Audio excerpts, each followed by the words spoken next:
Hoje é dia 17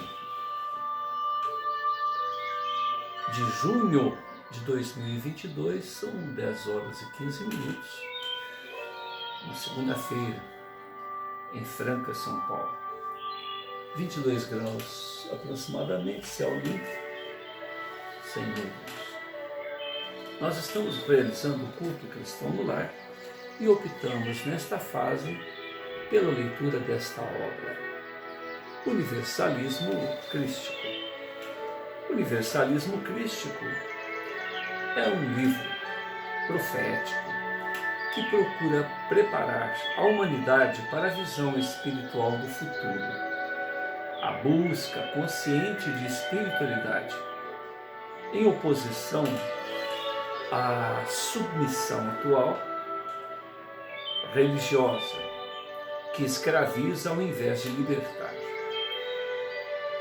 O universalismo crístico adota uma metodologia simples, filosófica, baseada em 3 alicerces principais.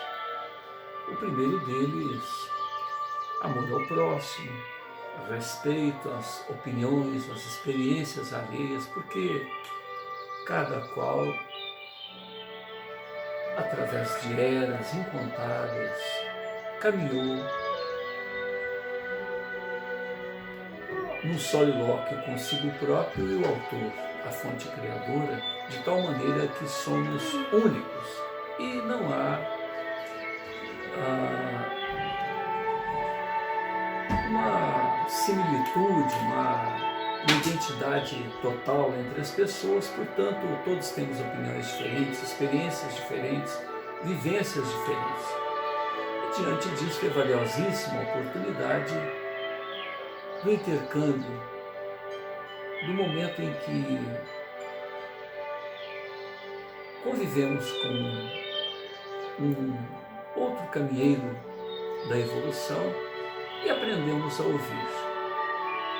Há necessidade de mais se ouvir do que em dizer, do que se sabe. Isso para quem quer aprender. Então somos, a exemplo da orientação do próprio Cristo, crianças, nos assemelharmos à mente infantil, aquela mente aberta ao aprendizado, aberta à experiência, olhando tudo com bons olhos, olhando tudo com a sede do conhecimento, a sede do viver e viver intensamente, alegremente, de boa mente, aquilo que a vida nos reserva. E com isto, ouvindo mais do que tentando ensinar alguém, nós caminharemos de maneira segura, até para que possamos dar o nosso palpite, a nossa opinião, possamos ofertar as nossas sugestões decorrentes de nossas experiências. Se não ouvirmos, não saberemos como ajudar.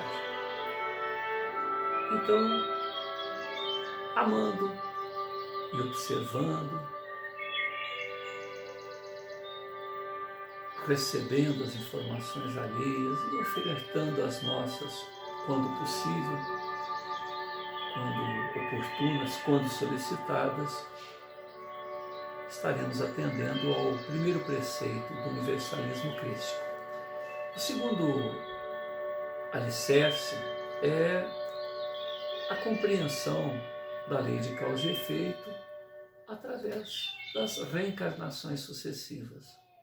Porque certamente todos somos seres imortais. Somos centelhas oriundas do próprio autor da vida, da própria fonte criadora. E como vivenciais da imortalidade, há momentos em que estagiamos no reino mineral, no reino vegetal, no reino animal, no reino elemental e hoje estagiamos no reino hominal, onde justamente é no amor que há o divino convite para que alcancemos outros participarmos da evolução. Então, através da lei de causa e efeito,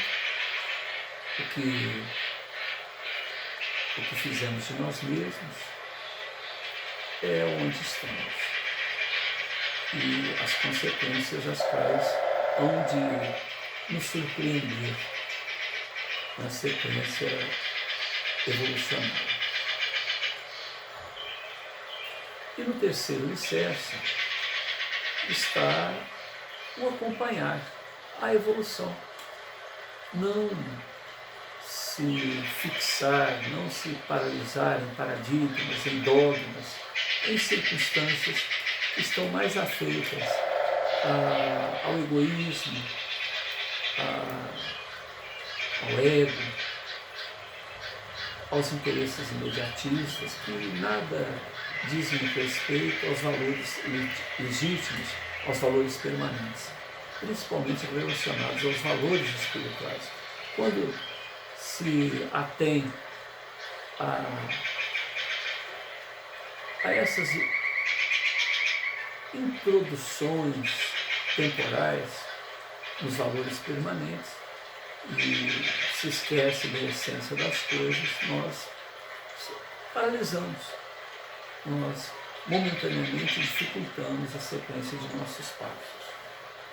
Então, Roger Bottini Paranhos, que recebeu da mente de Hércules estas informações, ele, em desdobramento espiritual, visita as esferas superiores, onde obtém a opinião, o pensamento de mestres ascensionados, e visita as regiões sombrias do astral inferior, para que tenha uma visão mais ampla a respeito do tema.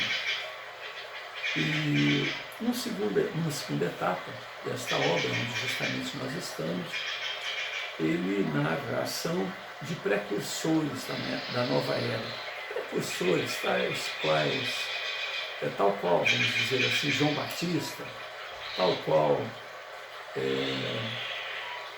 aqueles outros que antecederam a chegada do Cristo de Deus, na pessoa de Yahshua ben Yosef, Jesus, filho de José, que caminhou ali pelas paragens da Galileia, de Cafarnaum, de Cesareia e de tantos outros instantes, onde ele pôde dizer do que veio e exemplar.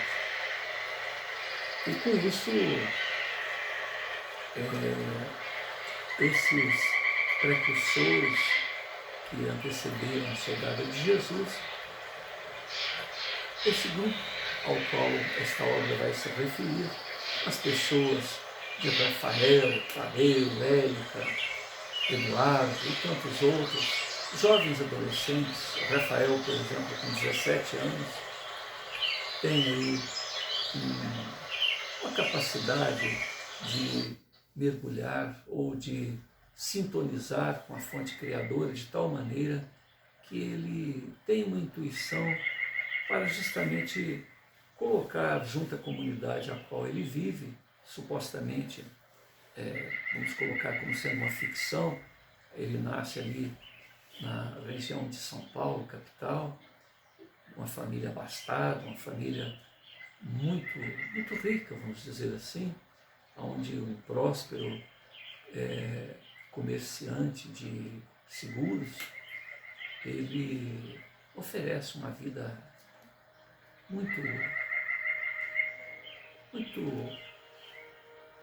produtiva na parte financeira, na parte de estudos, enfim, facilitou de todas as maneiras para que esse jovem tivesse todas as oportunidades, tivesse um cabedal de conhecimento, saúde e, acima de tudo, sendo um espírito seleto, sendo um espírito antigo, reencarnado ali, ele surpreende a própria família, o pai, a mãe e as outras pessoas com as quais convive, com exceção desses jovens, de funcionários ali da casa, pessoas mais ligadas ao imediatismo, à superficialidade.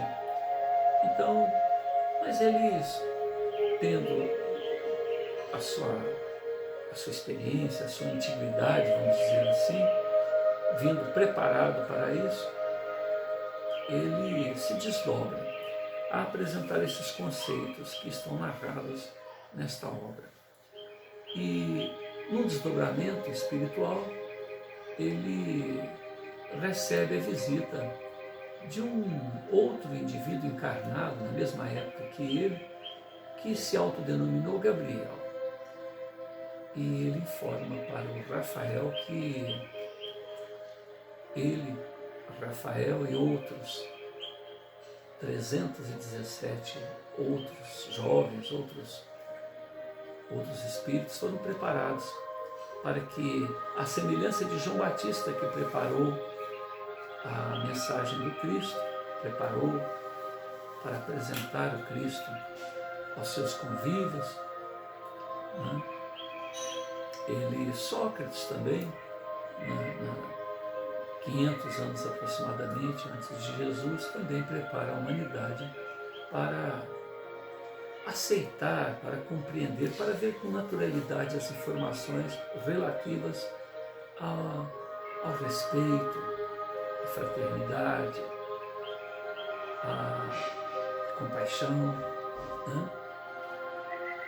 Então, este tríplice aspecto, que é a quebra de paradigmas, o amor, o respeito às opiniões alheias, Rafael, Tadeu, Érica e Eduardo e tantos outros igualmente vão produzir reuniões, fóruns, onde expor esses preceitos. E vivendo ali justamente na mesma época, no mesmo tempo, reencarnado já, não se sabe se mais novo, se mais velho, se mais novo, ou às vezes até na fase infantil, mas quando separado do corpo físico, Gabriel tem lá a sua missão. Então cabe a Rafael e sua equipe e outros, né, a divulgar esses conhecimentos para que no momento próprio Gabriel se apresente e tenha mais facilidade em expor o seu largo cabedal, a sua experiência de vida, que efetive no coração da humanidade a compreensão do respeito às coisas espirituais e a naturalidade com que tudo isso deve ser visto. Que os paradigmas que nos separam nas lides espiritualistas vão se romper e que todos nos confraternizemos, nos tratemos de tal maneira que compreendamos que somos filhos do mesmo Pai, que estamos nos referindo ao mesmo autor da vida, porém com lentes diferentes. Então, o que é que há de comum nessas maneiras próprias de se ver as coisas e os valores permanentes? Então, Rafael, orientado pelo alto, o João Batista do terceiro milênio, vamos dizer assim, ao lado de sua alma gêmea Érica, impressionam multidões com sua sabedoria, lucidez espiritual, inspirando os idealistas e silenciando ortodoxos mais retrógrados. Esta obra, Universalismo Crístico, ela funde dois estilos já apresentados pelo mesmo autor, né? Canalizado, que seria Hermes, canalizado por Roger Bottini Paranhos. O primeiro deles é sobre o signo de Aquário e o segundo, a história de um anjo. Como diz Hermes no prefácio desta obra, todo aquele que deseje ser livre à busca da verdade nos acompanhe nas próximas páginas. Hermes também afirma que o homem nada sabe, mas é chamado a tudo conhecer. Nós estamos no capítulo 8º da obra, onde Rafael faz uma exposição, terminou de fazer uma exposição no capítulo anterior, capítulo 7, e no capítulo 8º ele está ali no jardim de sua casa, e ele, Tadeu, tem um entrelóquio, onde Rafael, recebe a informação, a necessidade que Tadeu desenhe para ele, informando que Érica está apaixonada por ele. No diálogo ali, há uma intercação, digamos assim, entre os ideais nobres que ambos acolhiam em seu mundo íntimo, desejavam divulgar, falando das dificuldades que as pessoas têm, afinal de contas, as pessoas vivem à cata da base da vida, que é o sustento material. As pessoas têm um analfabetismo funcional, têm dificuldades em interpretar aquilo que leem. Então, como conceitos tão sutis como o amor, que mais que um sentimento é uma força, é um empoderamento do espírito, poderiam ser melhor apercebidos diante da proposta que eles têm a oferecer. Como colocar a nível popular esses valores, que todos sentem certamente, todos percebem, cada qual num nível, né? Aquele convite de Jesus: amai-vos como eu vos amei. Amai-vos dá para se entender, mas como eu vos amei, certamente haveremos de palmilhar ainda uma boa parte da estrada para compreender a extensão do amor a que se referiu Jesus quando nos disse: amai-vos uns aos outros. Aqueles que me seguem hão de serem conhecidos por muito se amarem, né? Agora, como eu vos amei, certamente há um desafio aí. Então,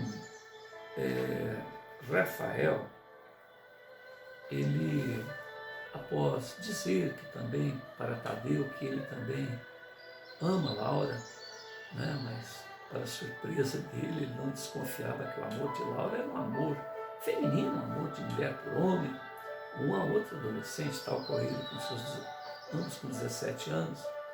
Tadeu, por sua vez, diz que ama Laura também, muito embora seja uma surpresa para Rafael, porque Laura também não tinha lá tanta ligação com esses valores relacionados ao universalismo crístico, essa proposta que todos estavam empenhados, mas que um afeto muito grande de Tadeu, e ele compreende que Laura também tem uma receptividade, uma correspondência em relação a esse interesse, né, homem e mulher. E ali os dois se embaraçam nessas descobertas de adolescente, pela afetividade a dois, né, pela afetividade de casal, de formação de família. E nós paramos de ler no capítulo anterior, no bloco 24, se eu não me engano, e ali eu me referi que era dia 16, mas na verdade era dia 15, véspera de feriado. E Tadeu então ficou de ligar para Érica e Laura para que todos se encontrem e procurem uma casa de sopa, né, para que possam lá compreender melhor as necessidades primeiras e a maneira pela qual deverão abordar aquelas pessoas que estão mais ligadas às primeiras necessidades materiais, que é a própria subsistência. Então vá se arrumar, Rafael, para sairmos enquanto eu ligo para as meninas. Então Tadeu pega o telefone para informar e para convidar Laura e Érica para que compareçam a uma casa de caridade. Rafael se movimenta para atender ao pedido do amigo e diz, ainda sob forte emoção, porque ele acabara de receber a revelação de Tadeu que Érica o ama como homem e ela como mulher. Então, sob essa incontrolável impressão do amor, antes de seguir em direção ao seu quarto e se arrumar para aquele encontro dos dois casais, ele diz: sabe, Tadeu, este sentimento está me fazendo muito bem. Acho que o meu coração estava travado. Os estudos espirituais que realizamos nos levam à prática do bem pela razão, pelo raciocínio. Mas dentro de mim nasce um amor sublime, uma energia mágica, essa revelação de que Érica me ama e eu reconheço que também a amo, me estimula a um sentimento que se projeta para toda a humanidade. Eu tenho a sensação de que quando chegarmos à casa espírita, ao sopão da caridade, serei capaz de abraçar, beijar todos que encontre pelo caminho, extravasando tanta felicidade que me encontro neste momento. Rafael medita mais alguns instantes e balbucia para consigo próprio: sinto-me mais compreensivo, mais leve, como se de mim fosse retirado um enorme peso. Tadeu sorri, faz gracejos. Afinal, era uma situação hilária em que Rafael se encontrava.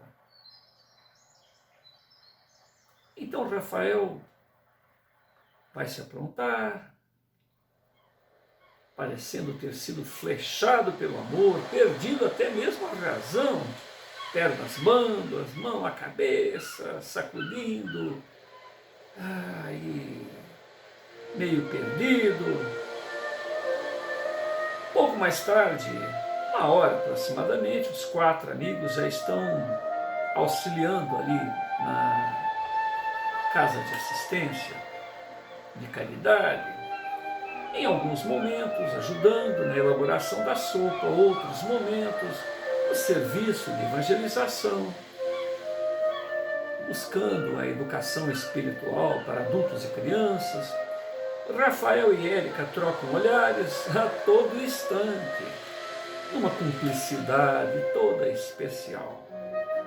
Não foi difícil para que ela perceba a modificação ocorrida no coração de seu pretendido e de seu pretendente.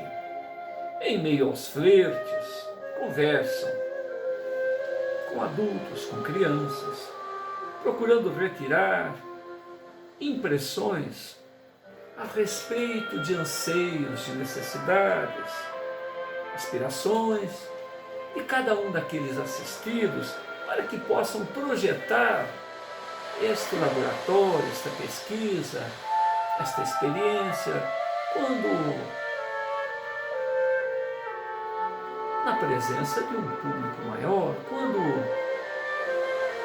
forem elaborar seus projetos para um campo mais amplo em humanidade.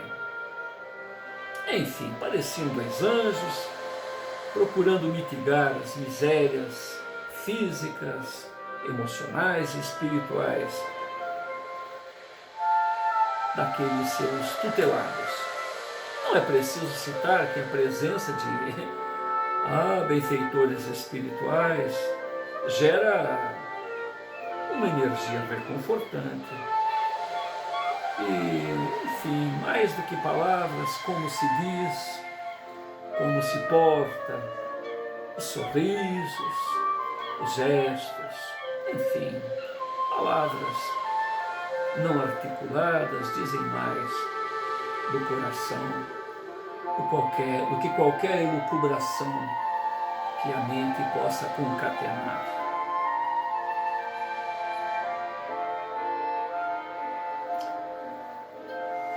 Rafael dedica-se mais aos adultos, tentando obter informações que ajudassem melhor a estimulá-lo, a inspirá-lo, a orientá-lo nas necessidades estruturais da vida material. Afinal, lembremos que Rafael era rico, muito rico. Mora, vive e estagia numa região nobre de São Paulo, capital, onde, se dependesse de sua vida imediata, dependesse de sua vivência até o instante presente de 17 anos, ele pouco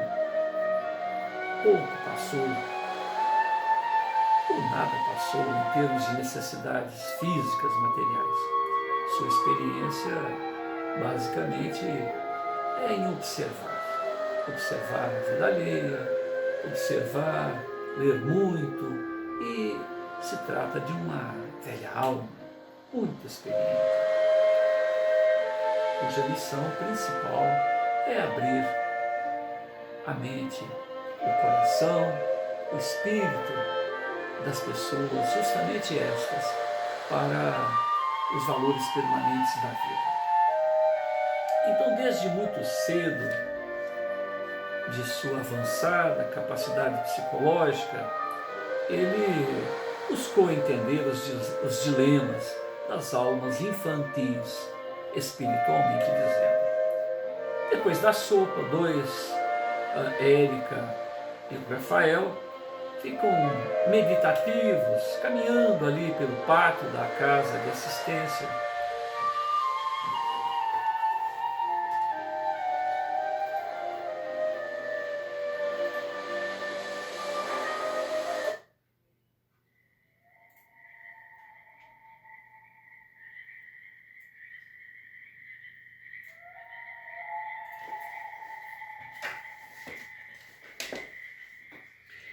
Então, depois de servida a sopa, os dois caminham meditativos até o pátio da casa assistencial para que pessoas fizessem as refeições com tranquilidade, com a devida... enfim, cada um se alimentasse. Afinal de contas, normalmente os modos não são muito agradáveis, então deu a liberdade para que cada qual se alimentasse assim como lhe aprovesse. Rafael, preocupado em atrair para si o olhar de Érica, improvisa ali um diálogo. O que você acha? Então aquela linda fada coloca as mãos na cintura e responde com um certo pesar. Você tem razão, Rafael. Eles estão muito focados em alimentar o corpo físico, as necessidades básicas, assim digamos. Percebi também que a capacidade cognitiva das crianças, tal qual ocorre nos seus genitores, nos adultos, é muito limitada para fazê-las compreender um tema tão sutil como o universalismo crístico, da forma que você propõe, Rafael. Seria necessário realizar um amplo trabalho de desenvolvimento educacional.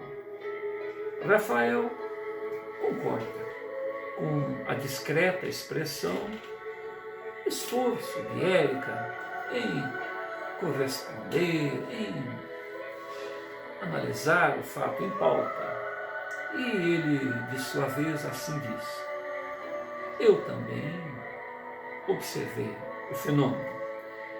Nós teríamos que realizar um trabalho muito semelhante ao que ocorreu com Moisés. Os israelitas libertos do cativeiro lá no Egito por mais de 3.000 anos. A diferença é que era um líder, Moisés, respeitado, determinado, e este não é o nosso caso. Acho pouco provável que os pais destas crianças se interessem, nesta altura dos acontecimentos, e ainda premidos pelas necessidades básicas, pela nossa proposta. A sociedade está muito voltada para os assuntos materiais. Érica, que condições financeiras em que vivem. É possível perceber que seus olhos denotam uma frustração de não poderem sequer participar da cadeia de consumo. Tão comum na sociedade das pessoas que têm médios e recursos maiores.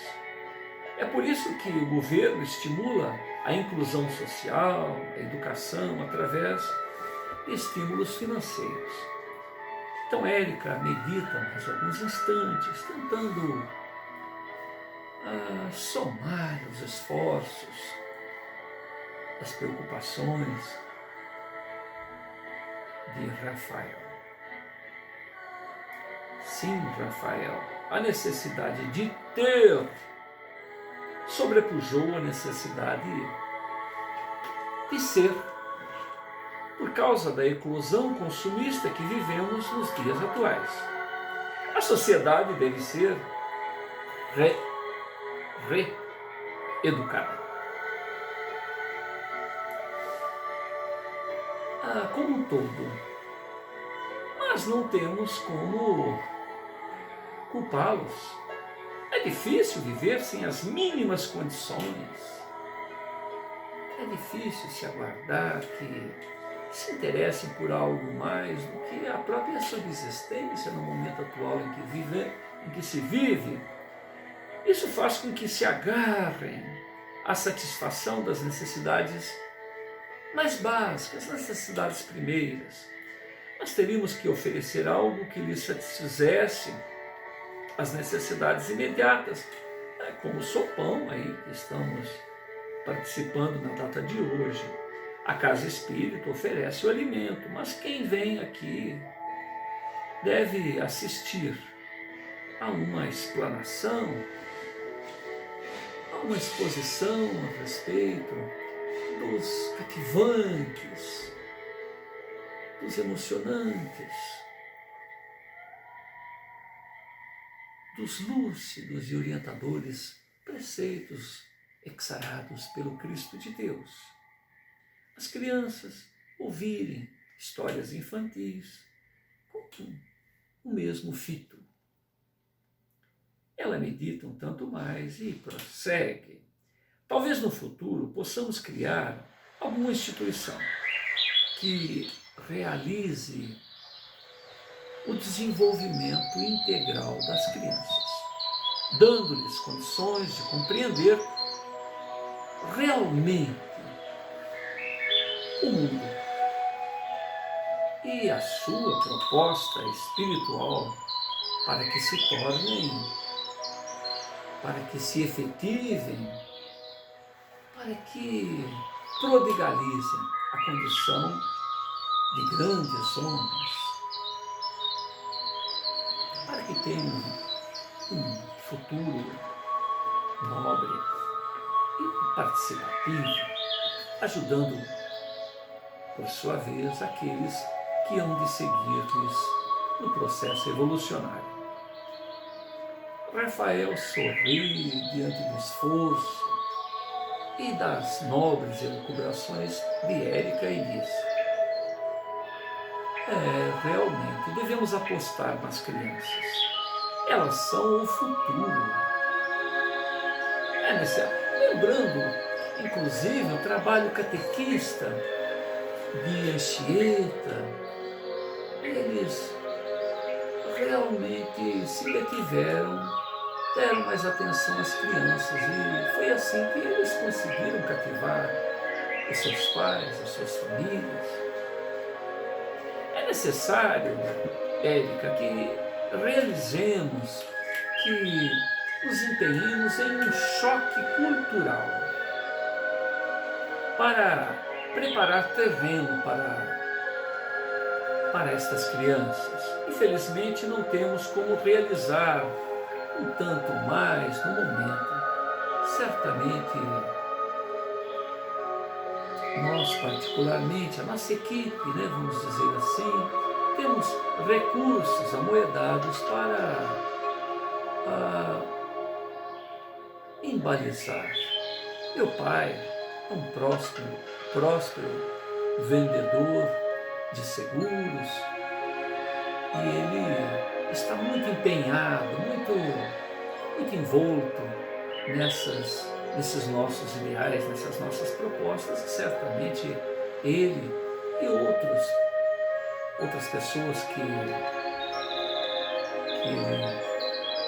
ele convive, que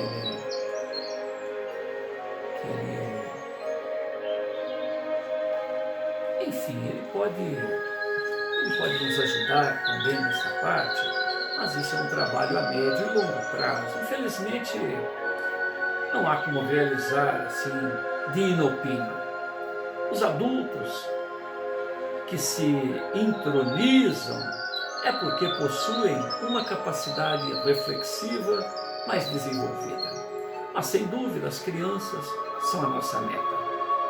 Ainda mais que as informações espirituais que recebemos é de que já estão reencarnados na Terra espíritos de elevado quilate para promover uma revolução pacífica, onde cada qual renova a si mesmo sem necessidade de grandes embates, mas apenas de que a luz se esparja naturalmente para que cada um observe a si próprio e siga adiante com valores aquecidos, orientados, diapanizados pelo amor, exarado e vivido pelo Cristo de Deus. Então, certamente, esses companheiros de jornada que estão se reencarnando, eles hão de promover esta revolução espiritual pacífica para o terceiro milênio. O mundo mudará, o mundo há de se apresentar de maneira mais nobre nas próximas décadas. Érica medita por alguns instantes e conclui: Rafael, não se desgaste. Você sabe que muitas pessoas não aceitarão o universalismo crístico, mesmo aquelas com impressionante capacidade filosófica e lucubrativa. Hão muitos deles de se opor a tal projeto. No início, o importante é se ater com aqueles que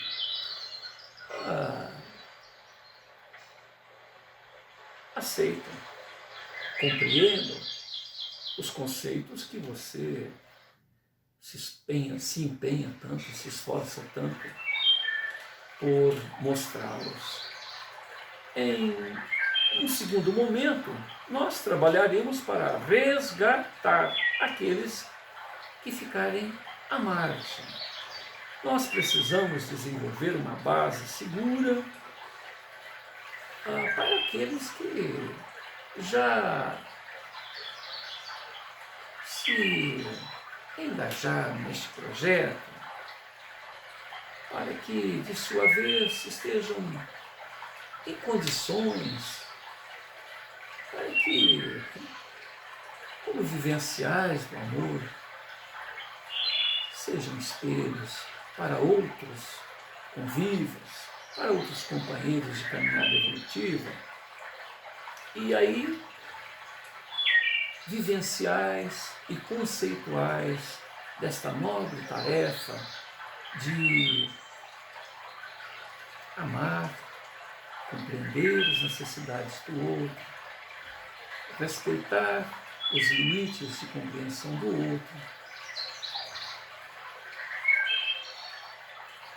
se multiplique o conhecimento que você procura se desdobrar e minuciar em suas palestras. Quanto mais bocas e mais corações, mais vivenciais estiverem divulgando este projeto, mais fácil para que projetos mais complexos possam ser desenvolvidos. E, como você já se referiu, ambos analfabetos funcionais. E esses projetos certamente poderão, através de uma linguagem própria, alcançá-los. Érica suspira e conclui. Você não deve esquecer, portanto, que analfabetismo funcional não é problema exclusivo de pessoas mais desprovidas de valores financeiros. Quantos aí intelectuais têm dificuldades de compreender os valores espirituais? O próprio Evangelho segundo o Espiritismo se refere ao tema, mas nas classes sociais, de uma maneira geral, este é um grande desafio.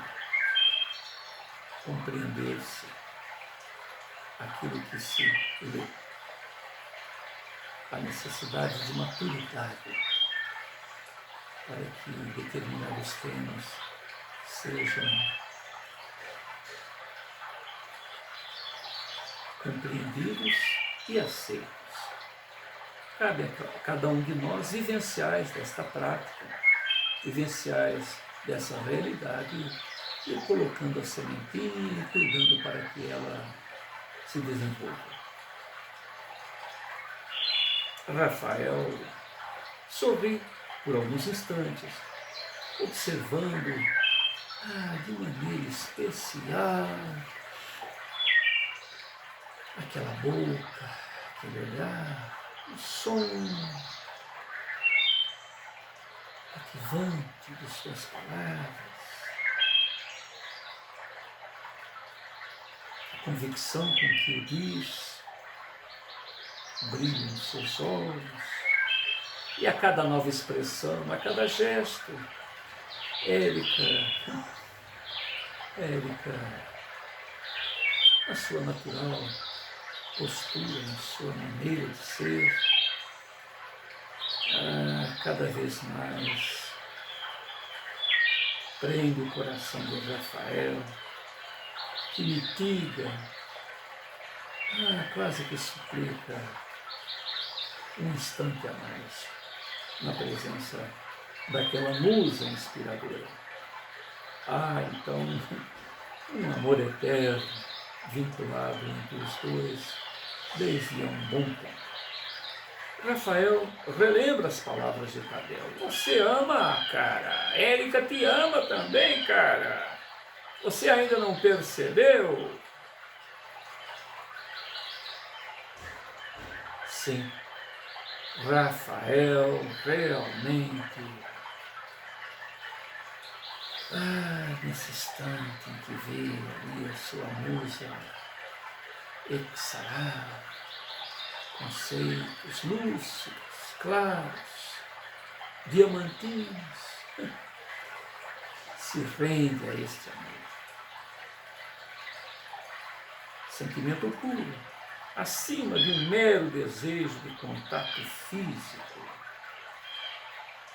de uma descoberta de adolescente. Rafael ama aquela alma adorável.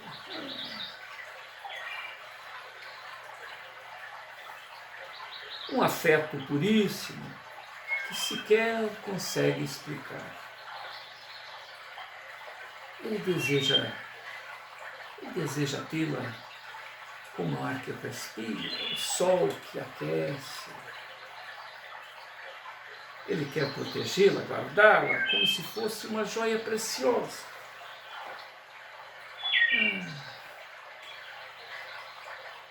Há um brilho um brilho pactual entre os dois.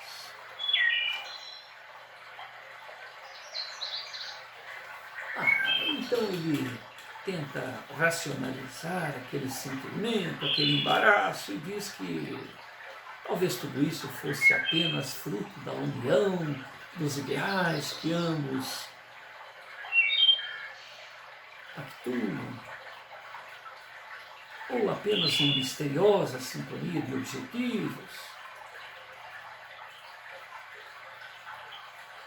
Entretanto, o que um pensava, o outro captava.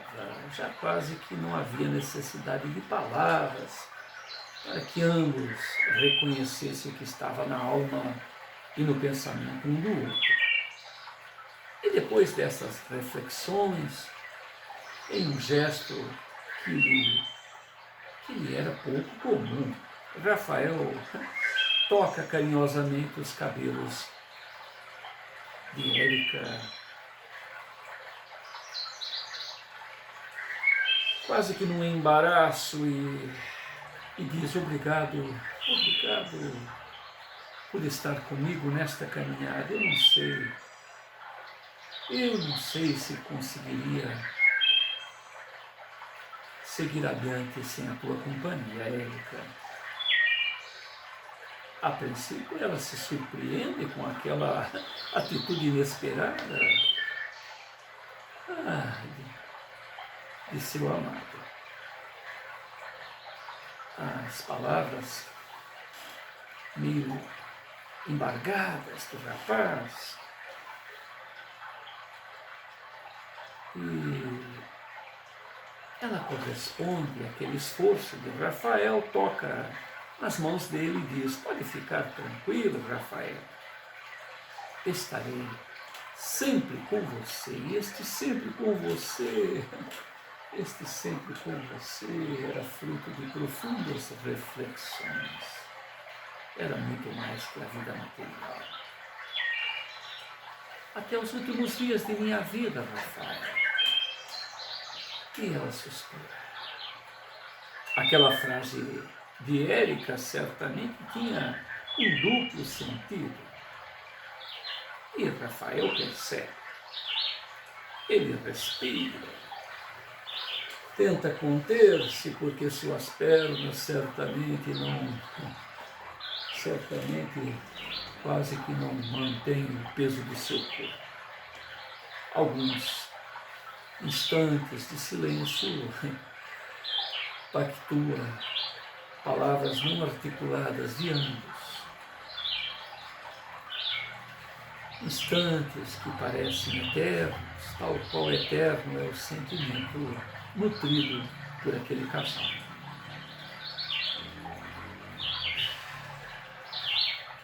E ele tem coragem apenas de se aproximar do pavilhão auditivo de sua amada e balbuciar: Érica, amigos para sempre. Mas esses amigos... Érica aperta o braço de Rafael e responde numa voz sedutora, emocionada, compreendendo as entrelinhas de seu tíbio pretendente, numa entrelinha de amor eterno. Sim, Rafael, amigos para sempre. Rafael se afasta alguns centímetros, quase que uma efusão de endorfinas, para poder olhar aqueles olhos verdes, sedutores,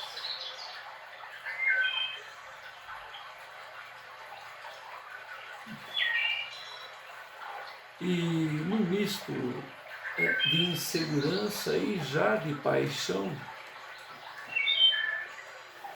ele consegue dizer: hoje me passou pela cabeça como seria minha vida caso você não estivesse a meu lado, Érica.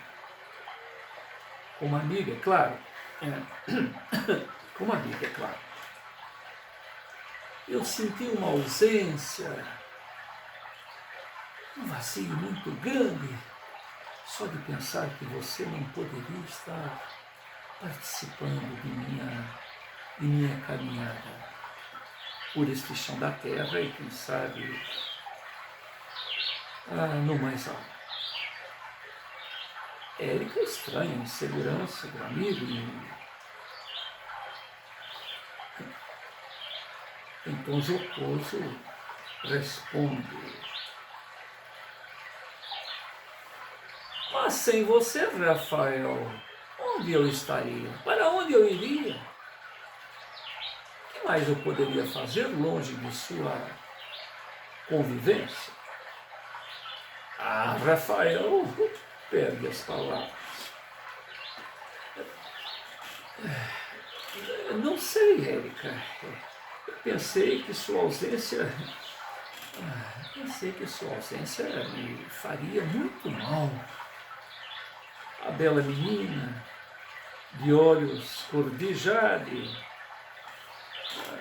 não resiste numa iniciativa, percebendo a covardia de Rafael, ali um beijito no rosto.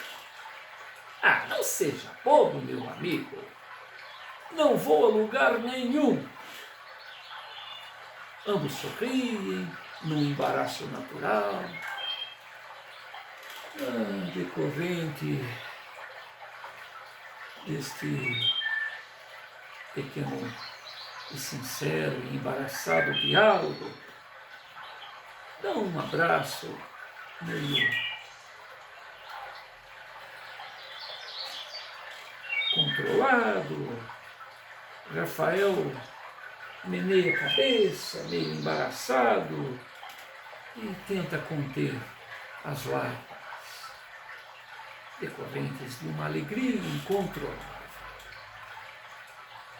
decorrentes de uma segurança advinda das palavras de sua mãe.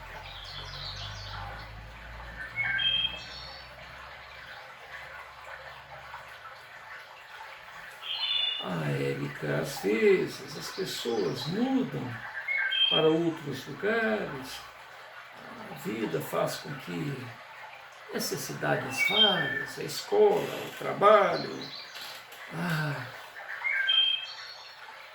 faz com que pessoas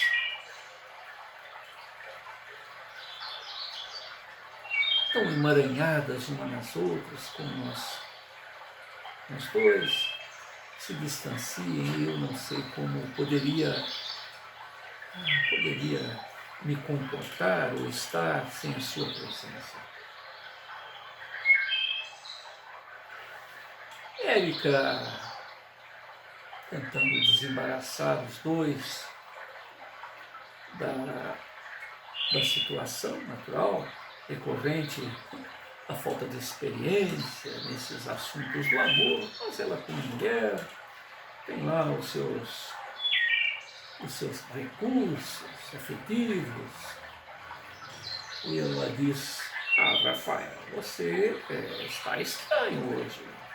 Você sempre é tão seguro, tão independente. Não estou reconhecendo. E Rafael, um tanto tímido.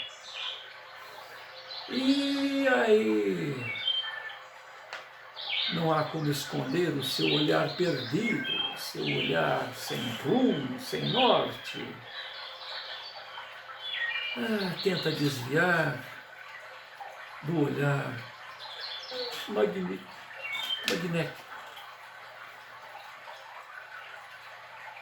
e da amiga, entre aspas, né? E responde: eu não sei, Não sei, Érica, acho que acordei um tanto sentimental demais. Ah, deixa pra lá, Érica, é bobagem. Vamos voltar para dentro. Tadeu e Laura estão nos aguardando. Ao voltarem,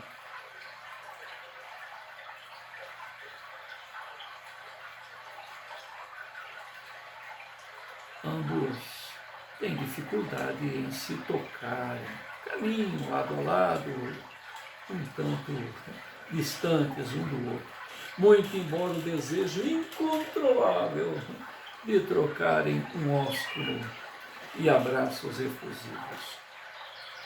Érica segura na mão de Rafael e ele se surpreende com a ação imprevista da amiga. Mas, logo depois,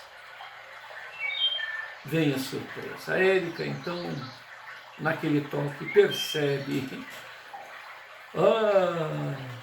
o incontido amor de Rafael. Assim como ela sempre o desejou, sempre sonhou. É o seu sonho de princesa. Mas era melhor guardar para si esta certeza diante do embaraço do amado. Não era necessário apressar. O destino já havia traçado e disso ela tinha certeza. Afinal de contas, a vontade do destino é soberana. Nós estamos na página 208, capítulo 9, que, sob o título Rituais, vai continuar o nosso estudo. Isso fica para o próximo bloco. Senhor Jesus, gratidão. Hermes, Akhenaton, Ramatis, gratidão. Roger Bottini, Paranhos.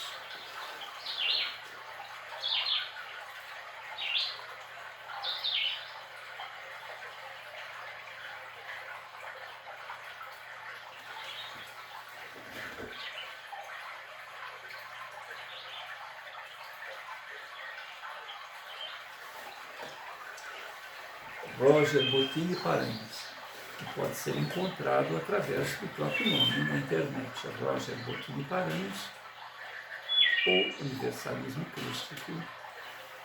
Gratidão, meu amigo.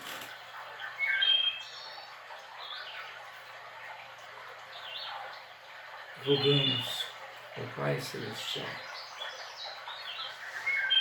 que o abençoe sempre e que continue produzindo suas obras.